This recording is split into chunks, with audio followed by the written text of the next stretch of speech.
Takže dneska tu máme test na fuel mod. Idem to natankovať do vypnutia pištole.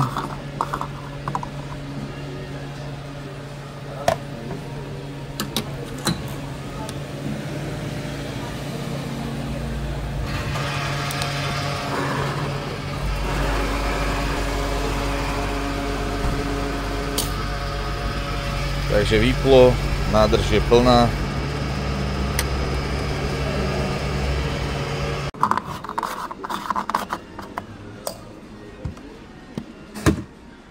Takže ako bude vlastne vyzerať tento rýchly test? Je zima, 5 stupňov, pôjdeme na fuel režim, takže bude vyrábať motor toľko, koľko treba autu. Batéria má 78%. Ako som telefonoval vlastne s importérom, tak po 5000 km vám spraví vojach preplah motora a tá spotreba klesne zhruba o liter, plus minus liter a pol. A takisto treba rátať, že je zima, takže tá spotreba je o dosť vyššia než cez leto. Bude zapnuté vyhrievanie sedačky, teplota na 23 stupňov, zapnuté svetla, nabíja sa telefón, všetky tieto displeje, veci tu budú zapnuté. Toto som práve vynuloval. Dáme si tam štandardný mod, komfort a fuel mode. Tuto to funguje tak, aspoň podľa toho, čo som zbadal. Auto sa rozbieha na elektrine a potom si naštartuje vlastne ten motor a vyrába elektrínu z neho. Takže ešte raz, fuel mode, rekuperácia je slabá, nastavená komfortný režim, displeje, zapnuté osvetlenie, nabíjanie, teplota 23 stupňov, vynulované a teda batéria 78%. Takže vyrážam.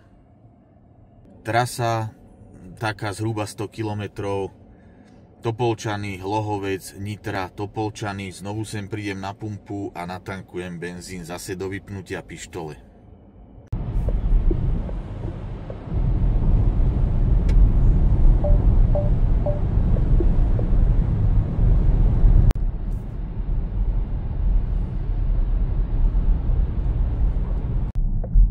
Takže pomaly sa blížim k cieľu, odkiaľ som vyrážal.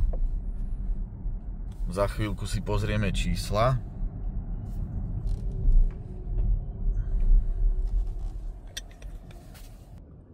Takže som na mieste, odkiaľ som vyrážal. Batéria mala 78%, teraz má 51%, čiže to máme 27% z batérie, 10% rátam 4 kW, čiže je to nejakých možno 10-11 kW. A teraz takýto výsledok 4,1 litra na 100. Spravil som 98,7 km a idem dotankovať, že koľko teda bude reálne po vypnutie pištole.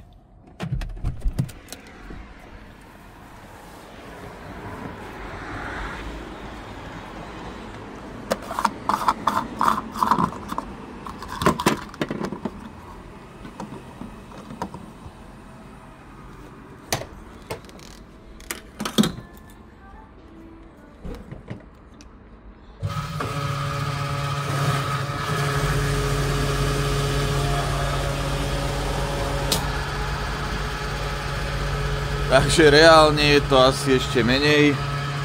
Možno, že to trošku viac zapenilo ako bolo, takže tam trošku pridám. Ale už to vypína. Takže takto. OK.